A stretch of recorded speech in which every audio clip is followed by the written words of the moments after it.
NCERT pattern पर आधारित सभी कक्षाओं के गणित को सीखने के लिए सब्सक्राइब करिए एनसीईआरटी सॉल्यूशन एकेडमी चैनल को और दबाइए बेल का आइकन। इससे हर वीडियो के नोटिफिकेशन आपको मिले सबसे पहले। तो चलिए शुरू करते हैं एनसीईआरटी की हर गणित का वीडियो। Hello friend, welcome to NCERT solution academy channel. मैं हूं सुनील कुमार पटेल। अपने चैनल में आप सभी का स्वागत है। आज हम लोग शुरू करेंगे कक्षा 8 की गणित। कक्षा 8 का 6वां अध्याय चलेगा वर्गमूल। वर्ग और वर्गमूल चैप्टर का नाम है वर्ग और वर्गमूल। तो इस प्रश्नावली में वर्ग और वर्गमूल से संबंधित जो भी जानकारी है उसको पूरा विस्तृत एकदम आपको अच्छे से समझा करके बताया जाएगा।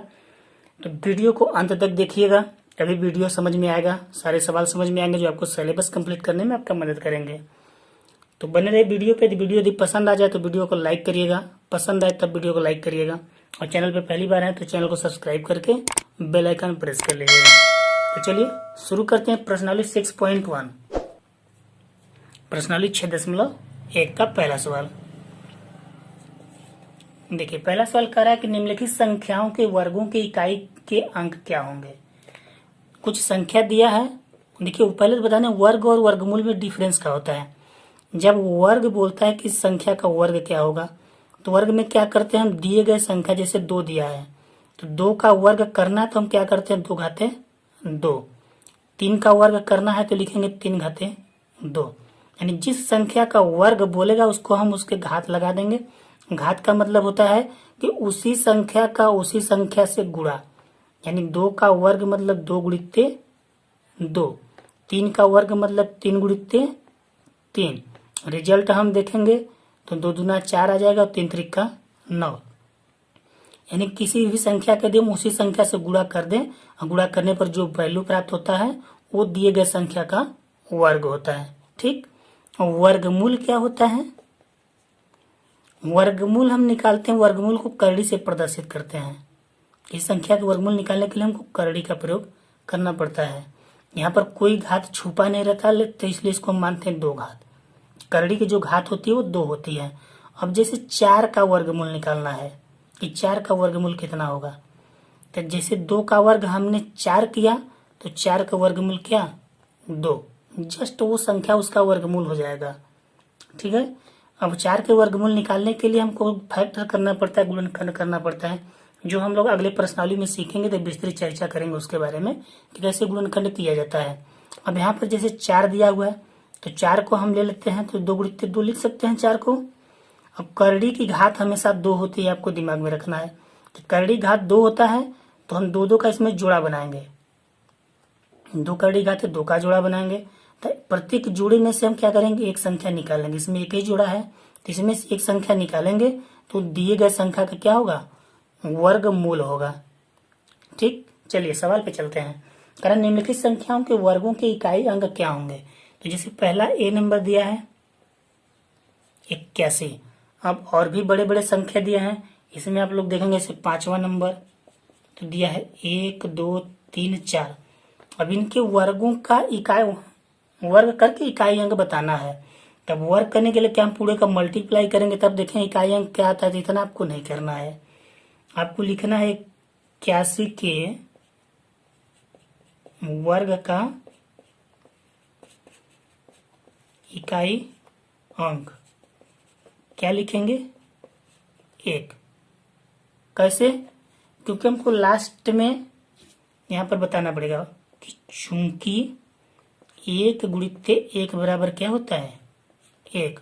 सिर्फ आखिरी संख्या का हमको गुणा देखना है कि आखिरी संख्याओं का गुणा करने पर हमको क्या मिल रहा है। उसका जो इकाई अंक होगा वो पूरे संख्याओं का होगा, चाहे संख्या कितना बड़ा भी लिख दें। यदि हम संख्या लिख दें 4 से 7 8 9 और क्वेश्चन कर दे इसके वर्ग का इकाई अंक, तो हमको इससे पूरे संख्या को नहीं देखना, सिर्फ आखिरी संख्या को देखना है। क्योंकि इकाई अंक का जो गुणा होता है वही लास्ट में इकाई अंक बनता है। जैसे हम लोग गुणा कर देंगे यहाँ, जैसे 3 4 का 3 में गुणा करेंगे तो इसका इकाई अंक 4 है, लेकिन जब मल्टीप्लाई करेंगे 4 का 4 से 4 चौक के 16, तो जो आखिरी अंक का मल्टीप्लाई होगा वही इकाई अंक बनेगा। इसी प्रकार से इसमें यदि 9 का हम मल्टीप्लाई कर लें तो 81, तो इकाई अंक क्या हुआ 1 हुआ। यही बस ध्यान में रखना है। अब 1 2 3 4 ये सवाल नंबर है पहले का 5वां नंबर सवाल है। इसमें हमको इकाई अंक ढूंढना है, तो क्या करेंगे, हम पहले क्या करेंगे, मल्टीप्लाई कर लेंगे, यहाँ दिखा देंगे, चूंकि लास्ट में क्या है 4 है, तो 4 इंटू 4 इक्वल टू क्या होगा 16। तो इकाई अंक क्या हुआ 6। तो लिखेंगे के वर्ग का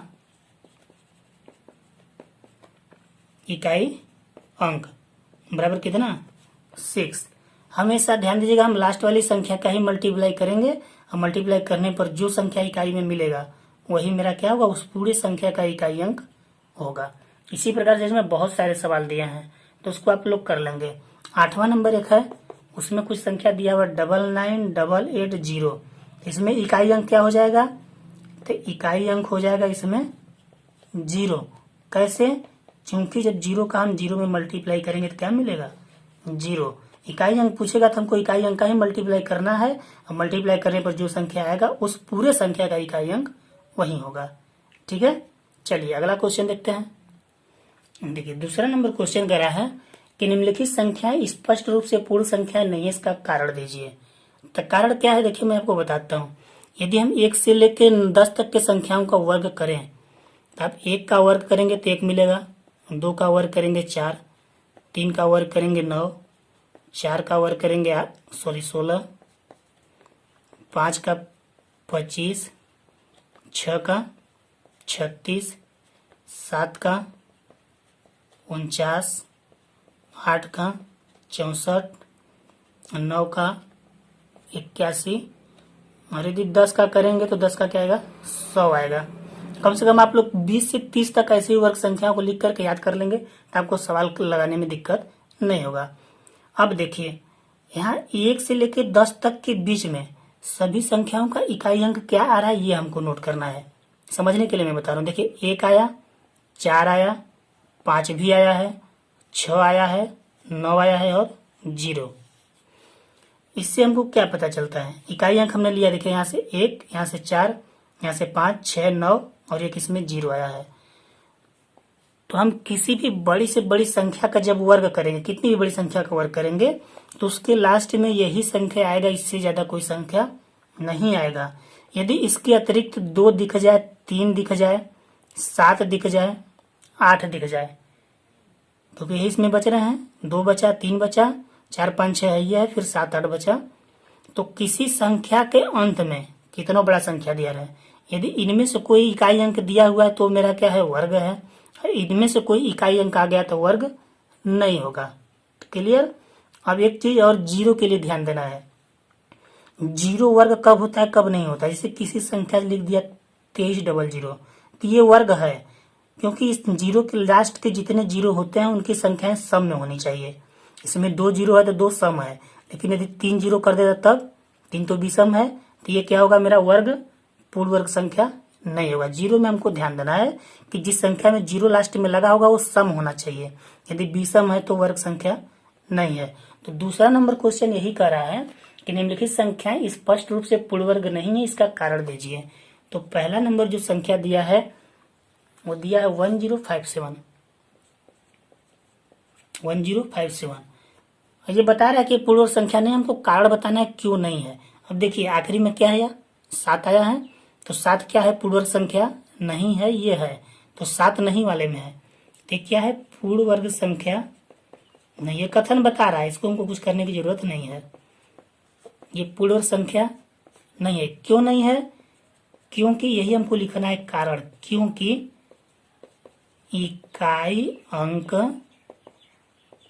क्या है 7 है। तो सवाल को जब हम हल करेंगे ना तो इसके ऊपर ये चीज एक बार लिख देंगे, क्योंकि किसी भी संख्या के वर्ग का जो इकाई अंक होता है ये होता है, और जो इकाई अंक नहीं होता है उसको यहाँ पे लिख देना पड़ता है। लिखने के बाद ये डेफिनेशन हम दें, क्या लिखेंगे मैं लिख के बता दे रहा हूँ।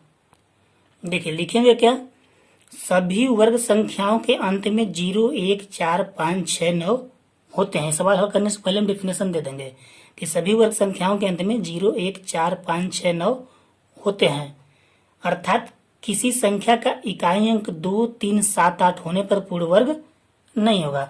यानी ये है तब तो पूर्ण वर्ग है, लेकिन 2, 3, 7, 8 आ जाएगा तो पूर्ण वर्ग नहीं है। इसको लिखने के बाद हम सारे सवाल का आंसर दे देंगे। ये पूर्ण वर्ग संख्या नहीं है, क्यों नहीं है, क्योंकि इसका इकाई अंक क्या हो गया 7 हो गया। उसी प्रकार से बी दूसरा नंबर क्या दिया है, 2 3 4 5 3, ये पूर्ण वर्ग नहीं है। क्यों नहीं है, क्योंकि इसका इकाई अंक कितना है, हम ब्रैकेट में लिखेंगे चूंकि इकाई अंक 3 है, क्योंकि हमने लिख दिया कि देखिए इसी इकाई स्थान पे 2 3 7 8 आ रहा है, तो पूर्ण वर्ग संख्या नहीं है। इस प्रकार से हमको इसमें जितना क्वेश्चन दिया है कर लेंगे। एक 5वां नंबर आपको समझा देते हैं, 5वें नंबर में क्या लिखना है। जैसे 5वां नंबर दिया है 64000, ठीक है। अब जीरो तो मैंने बताया कि क्या है, पूर्ण वर्ग है, तो आप लोग कभी कंफ्यूजन में मत रहिएगा, जीरो आया पूर्ण वर्ग हो गया। ये पूर्ण वर्ग नहीं है, ये पूर्ण वर्ग नहीं है। क्यों नहीं है, क्योंकि मैंने रीजन बताया था आप लोग को, क्या, क्योंकि जीरो क्या है, सम नहीं है, क्योंकि जीरो सम नहीं है। इसमें जीरो 3 ठो है, तो क्या 3 सम संख्या होती है, नहीं होती। तो यदि जब ये सम रहेगा तभी पूर्ण वर्ग होगा, विषम रहेगा तो पूर्ण वर्ग नहीं होगा। इस प्रकार से इसमें जितने सवाल दिए हैं आप लोग करेंगे। हम लोग बढ़ते हैं अगले प्रश्न संख्या 3 पे। देखिए क्वेश्चन नंबर 3 स्क्रीन पे आपके ऊपर करेक्ट, निम्नलिखित संख्याओं में से किस संख्या का वर्ग विषम संख्या होता है। तो आपको पता है सम संख्या और विषम संख्या क्या होता है। देखिए सम संख्या वो होता है जो 2 से क्या हो, विभाजित हो, यानी 2 से जो कट रहा हो सम संख्या। और विषम क्या होता है, जो 2 से न कटे, ठीक है। तो करेक्ट, निम्नलिखित संख्याओं में से किस संख्या का वर्ग विषम संख्या होता है। तो आपको पता होना चाहिए, यदि सम है तो उसका वर्ग सम होगा, विषम है तो उसका वर्ग विषम होगा। यहां हम लिखेंगे सम संख्या का वर्ग सम होता है और विषम संख्या का वर्ग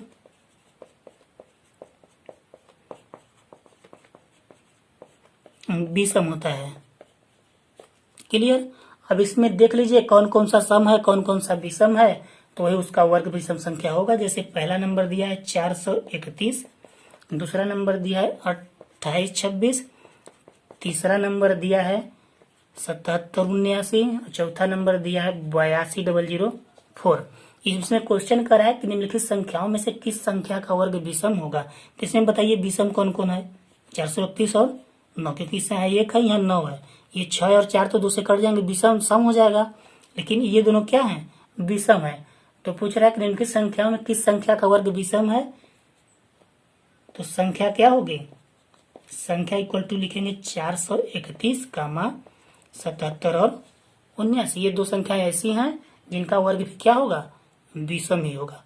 बस आपको यही ध्यान रखना कि सम का वर्ग सम होता है, विषम का वर्ग विषम होता है। चलिए अगला क्वेश्चन देख लेते हैं। देखिए क्वेश्चन नंबर 4 कह रहा है कि निम्न प्रतिरूप का अवलोकन कीजिए और रिक्त स्थान को भरिए। कुछ प्रारूप दिया हुआ है, इसको हमको समझना है, समझने के बाद खाली जगहों में भरना है। तो बड़ा आसान समझने का तरीका है।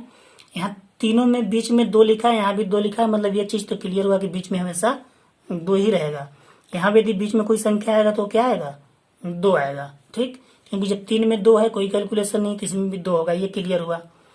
अब लास्ट में वो सभी में 1 1 है, तो यहाँ भी लास्ट में क्या होगा, 1 1 भी होगा, ये क्लियर हो गया। 2 चीज क्लियर कि इसमें भी 1 1 है, इसमें भी 1 1 है, इसमें भी, इसमें भी, इसमें, तो लास्ट में भी क्या होगा, 1 1 ही होगा। अब आया 0 का कॉम्बिनेशन, तो इसमें बीच में 1 0, तो यहाँ भी 1 0, 2 के एक इधर 0 उधर 0, इसमें 1 1 के बीच में 2 0, तो यहाँ 2 के इधर 2 0, 2 के इधर 2 0। कुछ चीज समझ में आया कि जो 0 बीच का है उसको हमको 2 के दोनों तरफ लिखना है। क्लियर। यहाँ 2 0, तो 2 0 कहाँ लिखा, 2 के इधर भी लिखा, 2 के इधर भी लिखा। इसमें 1 0 है तो 2 के इधर भी 1 0, 2 के इधर भी 1 0। वही काम इसमें भी हम करेंगे। इसमें 4 0, तो 2 के इधर 4 0, 2 के उधर 4 0, कंप्लीट 4 1 2 3 4 0। इसमें कई 0 है, 3 3 6 0 है, तो 6 0 हम इधर कर लेंगे और 6 0 इधर कर लेंगे। सवाल क्लियर, कोई दिक्कत नहीं होना चाहिए। चलिए अगला देखते हैं। देखिए सवाल नंबर 5वां, ये भी उसी प्रकार से का निम्न प्रतिरूप का अवलोकन कीजिए, रिक्त स्थान को भरिए। जो प्रतिरूप दिया हुआ है इस हिसाब से हमको देख करके एक रिक्त स्थान ये दिया हुआ है, एक रिक्त स्थान ये, दोनों को भरना है। तो चलिए सबसे पहले हम लोग लेफ्ट साइड का भर लेते हैं। क्या मिलता है हमको, पहला में 1 1 है, कोई दिक्कत नहीं। इसमें 10 फिर एक स्क्वायर, इसमें 2 10 एक ये फिर एक स्क्वायर, फिर इसमें 3 10 फिर एक स्क्वायर। समझ में आ रहा है कुछ ट्रिक? 1 10 2 10 3 10, मतलब इसमें कितना 10 4 10, यानी 1 2 3 4 और 1। ठीक, इसमें 2 10 1 का स्क्वायर, इसमें 3 10 1 का स्क्वायर, तो हम क्या करेंगे इसमें 4 10 1 का स्क्वायर। ये क्लियर हो गया। अब देखिए इसमें क्या किया है, पकड़ना पड़ेगा। एक एक जोड़ के बीच में 2 लिखा और एक ठो एक इधर एक ठो एक उधर। इसमें भी जय ठो एक रहेगा वो जोड़ना है। एक एक जोड़ के बीच में 2 और 0 इधर 1 0 1 उधर। क्लियर? इसमें क्या है 3 1 है, तो 1 1 2 1 3 3 में कर दिया। फिर क्या है 10 1 0 2 0, इधर से भी देखेंगे तो 1 0 2 0।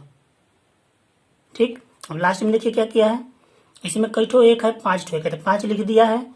अब 1 0 2 0 3 0 4 0, फिर यहाँ से उल्टा देखेंगे तो 1 0 2 0 3 0 4 0। क्लियर? तो यहाँ देख रहे हैं यहाँ 2 है यहाँ 3 है, तीसरे में एक कई ठो आएगा 4 आएगा। अब यहाँ 10 20 और इसमें 10 20 30 40, तो बचा कितना 30 वाला हिस्सा बचा ना, वही हम करेंगे क्या 1 0 2 0 3 0, फिर इधर से भी 1 0 उल्टा 2 0 3 0। That's clear.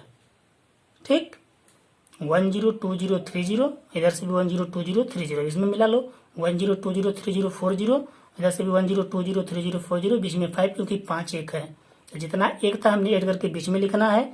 उसके बाद 3 0 है ना, तो वही 3 0 को लिखना है 1 0 2 0 3 0, इधर से भी 1 0 2 0 3 0।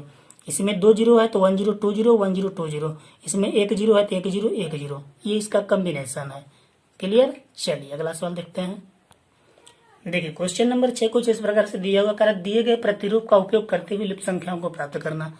इसमें हम कुछ कॉम्बिनेशन ढूंढेंगे, किस हिसाब से ये लाइन बनाया हुआ है उस कॉम्बिनेशन को ढूंढ करके बीच बीच के संख्याओं को भरना है। तो चलिए एक तरफ से शुरू कर देते हैं। इधर देखते हैं 1 2 3 4 5 है, इसमें देखते हैं 2 3 4 5, मतलब क्लियर है इसमें। तो 2 3 4 5 के बाद क्या आएगा 6 स्क्वायर, ये क्लियर हुआ। अब देखिए यहाँ 2 1 कम 2 का स्क्वायर, 2 3 6 का स्क्वायर, 3 चौके 12 का स्क्वायर, तो 4 पंजे कितना 20 का स्क्वायर होगा, और 5 6 30 है, तो 6 7 42 का स्क्वायर। क्लियर? अब यहाँ कैसे हुआ है देखिए 2 1 कम 2 और 1 जुड़ा हुआ है, इसका जो कॉम्बिनेशन है 2 गुणित 1 प्लस 1 का है, तो 2 1 कम 2 1 3 का स्क्वायर। दूसरा के लिए करेंगे तो 2 गुणित 3, ये 2 3 है प्लस 1, तो क्या हो जाएगा 2 3 6 1 7, यही हुआ है 3 और 7। तो ऐसे कॉम्बिनेशन हमको सब में ढूंढना है। तो 3 दूना 6 और 1 7 का स्क्वायर, फिर 4 3 12 1 13 का स्क्वायर। इसी प्रकार से हम लास्ट में ढूंढेंगे 6 7 42 और 1 43 का स्क्वायर। इस प्रकार से खाली जगह का हमको भरना है। ठीक है, चलिए अगला देख लेते हैं। 7वां नंबर क्वेश्चन कर रहा है कि योग संक्रिया किए बिना योगफल ज्ञात कीजिए, मतलब जोड़ना नहीं हो योगफल ज्ञात करना है। क्या दिया है पहला number 1 plus 3 plus 5 plus 7 plus 9, ये संख्या दिया है, इसको बिना जोड़े हमको योग बताना है। तो हम देख रहे हैं इसमें जो सवाल में सारा दिया हुआ है सब विषम संख्या ही दिया हुआ है। तो विषम संख्या के लिए हम लिख सकते हैं, फार्मूला होता है नंबर के लिए क्या होता है मैं बता दे रहा हूं। आप लिखेंगे प्रथम n विषम संख्याओं का योग बराबर होता है n स्क्वायर। ठीक है, ये फार्मूला एक प्रकार से समझ सकते हैं, कथन समझ सकते हैं कि प्रथम n विषम संख्याओं का योग कितना होता है n स्क्वायर होता है। अब देखिए इसमें हमको योग निकालना, कुल कई संख्या है 1 2 3 4 5 ना, तो n बराबर कितना हुआ 5, तो n स्क्वायर बराबर 5 का स्क्वायर बराबर कितना 25 है। टोटल संख्याओं का योग कितना हुआ 25 हुआ। इसी प्रकार से इसमें दो संख्या और दिया तो आप लोग कर सकते हैं। जैसे दूसरा दिया है, कहाँ तक दिया, 19 तक दिया हुआ है। 1 + 3 1 3 5 7 9 11 13 15 17 और 19। अब इसका हमको योग निकालना है। तो सबसे पहले हम n मतलब संख्या निकालेंगे, कई ठो है संख्या निकालेंगे तो 1 2 3 4 5 6 7 8 9 10, टोटल 10 संख्याएं हैं। फिर से गिनते हैं 1 2 3 4 5 6 7 8 9 10, यानी n बराबर कितना मिल गया, 10। तो n स्क्वायर कितना हो जाएगा, n स्क्वायर बराबर 10 का स्क्वायर यानी 100। इस पूरी संख्याओं का योग कितना होगा, 100 होगा। एक सवाल और है, इसी में आप लोग कर सकते हैं इसी प्रकार से। अगला देख लेते हैं। देखो 8वां नंबर करें कि 49 को 7 विषम संख्याओं के योग के रूप में लिखिए, और 101 का 2 क्वेश्चन दिया हुआ है। पहला 49 के लिए, दूसरा दिया है 121 के लिए। करें 49 को 7 विषम संख्याओं के योग के रूप में लिखे। तो बताइए 49 को हम क्या लिख सकते हैं, 7 का स्क्वायर लिख सकते हैं, क्योंकि 7 का स्क्वायर ही 49 होता है। तभी अभी इसके पहले हम लोग क्या फार्मूला लगाए थे कि प्रथम में n विषम संख्याओं का, विषम प्राकृतिक संख्याओं का जो योग होता है वो n स्क्वायर होता है। यानी क्या होता है, प्रथम विषम प्राकृतिक संख्याओं का योग यही होता है, यानी प्रथम विषम प्राकृतिक संख्याओं का जो योग होता है n स्क्वायर होता है। तो हमको यहाँ पर n स्क्वायर ऑलरेडी मिल गया है। हमको क्या निकालना है, विषम संख्या के योग के रूप में लिखना है। तो यहाँ हम लिखेंगे विषम संख्या क्या हो जाएगा, ध्यान दीजिए यहाँ n स्क्वायर इससे मैच कर रहा है, बराबर n स्क्वायर हम लिख सकते हैं क्योंकि दोनों बराबर हैं। तो n की वैल्यू कितना है, 7 है, मतलब 7 संख्या विषम हमको शुरू से लिखना है। तो 1 3 5 7 9 और 11, 1 2 3 4 5 6 और क्या 13। ठीक है, जस्ट उल्टा प्रोसेस हमको करना है। जितना n की वैल्यू आएगा उतनी संख्या हम विषम लिख देंगे, गिन के हो जाएगा। यहाँ पर n 7 वैल्यू आया तो मैंने 7 बार लिख दिया। 121 को हम क्या लिख सकते हैं, बोल रहा है 11 करने के लिए 11 का स्क्वायर होगा बराबर n स्क्वायर। तो विषम संख्या मेरा क्या हो जाएगा, 11 ठो हमको क्या लिखना है, विषम संख्या। तो लिखते हैं 1 3 5, प्रथम 11 लिखना है, ध्यान शुरू से 11। तो 5 7 9 11 13 15 17 19 21 कितना हुआ, 1 2 3 4 5 6 7 8 9 10 11 21 तक लिखना है। ये टोटल 11 संख्याएं होंगी, जिसको आप जोड़ोगे तो क्या मिलेगा, 121 मिलेगा। क्लियर। चलिए अगला सवाल देखते हैं। क्वेश्चन नंबर 9 नंबर क्वेश्चन का है, निम्नलिखित संख्याओं के वर्ग के बीच में कितनी संख्याएं हैं। पहला दिया है 12 और 13। इन दोनों के बीच में करा कितनी संख्याएं हैं, दोनों के वर्ग, दोनों संख्याओं के यदि वर्ग करें तो इनके बीच में कितनी संख्या है। दूसरा नंबर दिया है 25 और 26। इसी प्रकार से तीसरा दिया है 99 और 100। तो आप लोग ध्यान दीजिए कि दोनों संख्याओं के बीच अंतर कितने का है, सिर्फ एक का है। यानी 12 13 25 26 99 100 के बीच एक का अंतर है। तो जब एक का अंतर होता है तो वहां पर एक डेफिनेशन होता है, क्या, दो वर्ग संख्याओं n और n+1 के बीच 2n संख्या होती है। यानी दो यदि वर्ग संख्या एक n हो एक n+1 हो तो उनके बीच में 2n संख्या होती है। n+1 का मतलब समझ रहे हैं, कोई संख्या यदि n है तो उससे एक ज्यादा यदि दूसरी संख्या, यानी दोनों के बीच में अंतर कितने का, एक का होना चाहिए। जैसे 12 और 13, तो हम मान लेते हैं कि n की वैल्यू क्या है, 12 है, तो n+1 की वैल्यू क्या हो जाएगी, 12 + 1 = 13। यही दोनों संख्या है 12 और 13, n और n+1। तो इन दोनों के बीच की जो संख्या है वो क्या होगी, तो हम यहाँ निकालेंगे कि 12, 13 के बीच की संख्याएं क्या होगा, 2n, यानी 2 × 12 बराबर कितना 24। इसी प्रकार से सबको आपको निकाल लेना है। यानी दो वर्ग संख्या जहां पर देगा n और n प्लस 1, उनके बीच का अंतर सिर्फ 1 का होना चाहिए। उनके बीच कितनी संख्या होंगी 2n। तो n की मेरा जो पहला वैल्यू होता है वही n का वैल्यू होता है। तो हम डायरेक्ट यहाँ पर इसको नहीं लिखते हुए भी हम कर सकते हैं कि 2n होता है। 2 में आप n का मल्टीप्लाई कर दो। दूसरे के लिए क्या करेंगे 2 गुणित 25 कर लेंगे तो कितना हो जाएगा 50 संख्या हो जाएगा। तीसरे के लिए 99 गुणित 2 गुणित 99 99 कर लेंगे तो कितना हो जाएगा दोनों 18 198 संख्या हो जाएंगे। इस प्रकार से आप संख्या इसमें निकाल लेंगे। ये पहला प्रश्नावली 6.n समाप्त हुआ। क्या ये वीडियो आप लोग को पसंद आया होगा?